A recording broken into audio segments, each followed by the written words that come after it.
Live update லைவ்ல பவித்ராவுக்கும் சௌந்தர்யாவுக்கும் ஒரு சண்டை வருது. அதுக்கு காரணம் என்ன அப்படின்னா, இந்த கையில் வச்சிருக்காங்க பார்த்தீங்களா, இந்த படத்தை பாருங்கள். சௌந்தர்யா கையில் ஒரு வாள் வச்சுருக்காங்களா, அந்த வாள் வந்து காணாமல் போச்சு.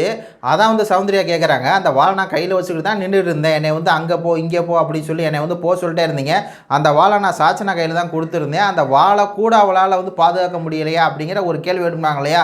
உடனே வந்து பவித்ரா சொல்லுது, அந்த வாள் வந்து நீ வச்சுருந்தா மட்டும் காணாமல் போகாமல் இருக்குமா, அது எப்படியா இருந்தாலும் அது காணாமல் தான் போயிருக்கும் அப்படிங்கிற மாதிரி வந்து சொல்லிகிட்டு இருக்கு. அதுக்கு சௌந்தர்யா சொல்கிறாங்க, நான் இருந்திருந்தா நான் வந்து அந்த வாழை காணாமல் போக விட மாட்டேன். ஏன்னா அவங்க தான் கையில் வச்சே இருக்காங்க. இப்போ அதனால தான் ஒரு மிகப்பெரிய ஒரு பிரச்சனையே வெடிக்குது.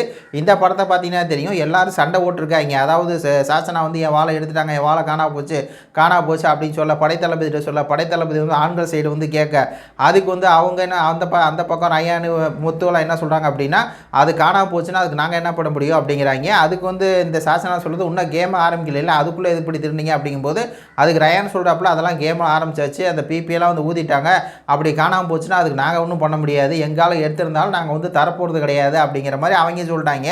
இப்போ என்ன ஆகி போச்சுன்னா, திருப்பி இந்த ஒரு சாசனம் என்னென்னா பொய் சொல்லுது, இந்த மாதிரி நான் லிஃப்ட்டுக்கே போடலை அப்படின்னு சொல்லி.